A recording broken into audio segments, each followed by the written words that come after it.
राज ठाकरेंनी केलेल्या एका टीकेनंतर मनसे आणि भाजपामध्ये शाब्दिक युद्ध सध्या रंगलेले आणि मनसेच्या संदीप देशपांडेंनी आशिष शेलार यांना आशिष झोलार असं म्हटल्यानंतर भाजपकडून सेटलमेंट बादशाह अशी टीका मनसेवर केली गेली आहे.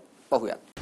स्वतःला समजतो मुंबईचा मामा शेलार, पण सगळ्या मुंबईला माहिती आहे की हाच आहे मुंबईचा आशिष झोलार. आशिष झोलार, आशिष झोलार. आणि झोलर झोलर कोणाला बोलतो रे? तुला झोलरगिरी केली म्हणून तर मार पडला ना तुला. लागली बत्ती पार्श्वभागाला की येतो शिवतीर्थावर चहा प्यायला. त्याला नाकेवर सिगरेट ओढत असतो, रजनीगंधा खात. त्याला कोण ओळखतं? एकीकडे विद्यमान स्थितीवर टीका करतानाच राज ठाकरे यांनी चांगल्या कामांसाठी फडणवीसांना पाठिंबा जाहीर केलाय, तर दुसरीकडे भाजपच्या टीकेवर मनसेचे नेते भाजपच्याच आशिष शेलार यांना आशिष झोलार म्हणतायत. आणि तिसरीकडे भाजप नेत्यांनीही शेलारांवरच्या टीकेला जशास तसं उत्तर मनसेच्या संदीप देशपांडे यांना दिलंय. लागली बत्ती पार्श्वभागाला की येतो शिवतीर्थावर चहा प्यायला. बँड्रातून निवडून येण्यासाठी येतो पाठिंब्याची भीक मागायला. स्वतःला समजतो मुंबईचा मामा शेलार. स्वतःला समजतो मुंबईचा मामा शेलार, पण सगळ्या मुंबईला माहिती आहे की हाच आहे मुंबईचा आशिष झोलार. आशिष झोलार, आशिष झोलार. संदीप देशपांडे त्याला नाकेवर सिगरेट ओढत असतो, रजनीगंधा खात. त्याला कोण ओळखतं? ते बी ग्रेड बॉलिवूडच्या कविता होती, त्याच्या पलीकडे ते कविताला कोणी विचारत पण नाही. हे आम्ही सहन करणार नाही. आणि ज्या पद्धतीने बोलत होतो मुंबईमध्ये फिरून, अरे काय अवकात आहे त्यांना. दादरच्या बाहेर कोणी ओळखत नाही. दादरमध्ये इलेक्शन दोनदा पडलं, वरळीला पडलंय. त्याला मराठी माणसाच्या नावाने फक्त राजकारण केलं आणि सेटलमेंट करायचं एवढंच माहिती. सेटलमेंट बादशाह म्हणतात हे लोकांना. व्यापारीनं जाऊन विचारा दादरमध्ये. दुकान रिपेअरिंगला काढलं की ह्यांचं कार्ड जातं तिकडे. असं ह्यांच्या पक्ष, ह्यांच्याकडे एकतरी आयडियोलॉजी नाही आहे. त्यांच्या आयडियोलॉजी दर 2 महिन्यांनी बदलत असतं. काय उत्तर द्यायची गरज नाही आहे त्याला.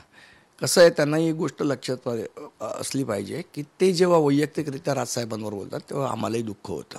तेव्हा त्यांनी पण ही गोष्ट लक्षात ठेवली पाहिजे. नाही की तुम्ही एखाद्या पॉलिसीवर बोला ना, पॉलिसीला विरोध असणार, तुम्ही वैयक्तिक जर राजसाहेबांवर टीका केलीत तर त्याचे परिणाम असेच होऊ शकतात. नक्कीच. संदीप देशपांडे आपल्या भूमिकेवर पण ठाम राहणार शेवटपर्यंत? नाही, ठामच आहे ना. आम्ही कधी भूमिका बदलली? मुळं आता विषय आहे बघा, हे सगळे विषय आहेत ना, काय कविता केली मी, काय, हे काही जनतेच्या दृष्टीने महत्त्वाचे विषय नाही आहेत. जनतेच्या दृष्टीने महत्त्वाचे विषय आहेत रस्ते, आरोग्य, चालायला फुटपाथ नाही. कमी संख्याबळामुळे विरोधी पक्षांचं अस्तित्व असून नसल्यासारखं दिसतंय. अशामध्ये आगामी मुंबई महापालिकेसाठी मनसेनं कंबर कसली आहे. त्यात मनसे आणि भाजपातले प्रमुख नेते एकमेकांवर बोलत नसले तरी इतर मंडळी उत्तरास प्रत्युत्तर देत आहेत. राज ठाकरेंनी कोण पिणार ते गंगेचं पाणी असं म्हणत प्रदूषणावर बोट ठेवलं. त्यावर नितेश राणेंनी थेट संध्याकाळचं पाणी चालतं का म्हणून राज ठाकरे यांना डिवचलं. त्यावर राज ठाकरेंनी राणेंना नेहमीच्या शैलीत प्रत्युत्तर न देता गंगा प्रदूषणाचा मुद्दा अधोरेखित केलाय. हा सारा वाद विधानसभेतही खोकेच बसले आहेत या राज ठाकरेंच्या टीकेवरून सुरू झाला होता.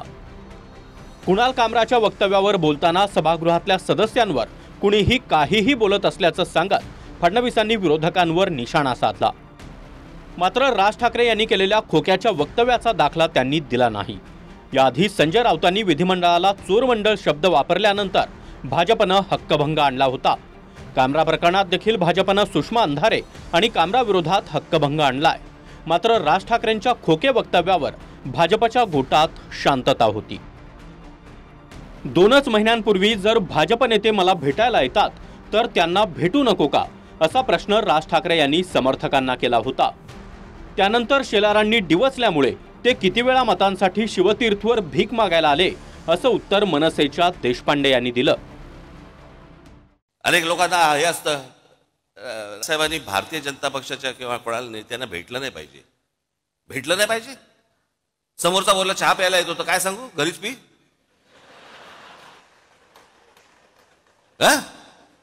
तुम्ही काय वेगळं सांगाल?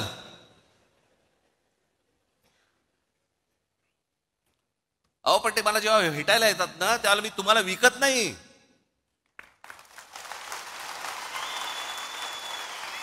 आणि माझा मराठीचा बाणा देखील मी बोथट करत नाही. लागली बत्ती पार्श्वभागाला की येतो शिवतीर्थावर चहा प्यायला, बँड्रातून निवडून येण्यासाठी येतो पाठिंब्याची भीक मागायला. स्वतःला समजतो मुंबईचा मामा शेलार, स्वतःला समजतो मुंबईचा मामा शेलार, पण सगळ्या मुंबईला माहिती आहे की हाच आहे मुंबईचा आशिष झोलार, आशिष झोलार, आशिष झोलार. थोडक्यात काय तर मुंबई महापालिका जवळ येते आहे. एरवी मनसे भाजपामधला भेटीगाठींचा सिलसिला आता वाकयुद्धात बदलतोय आणि राज ठाकरेंच्या मनसेनंही प्रति महापालिका उपक्रम सुरू करून तयारीला सुरुवात केली आहे. Bureau report, TV9 Marathi.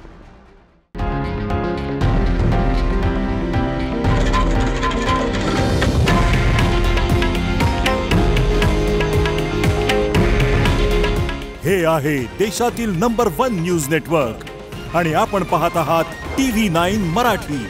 काळजी तुमची, हित महाराष्ट्राचं.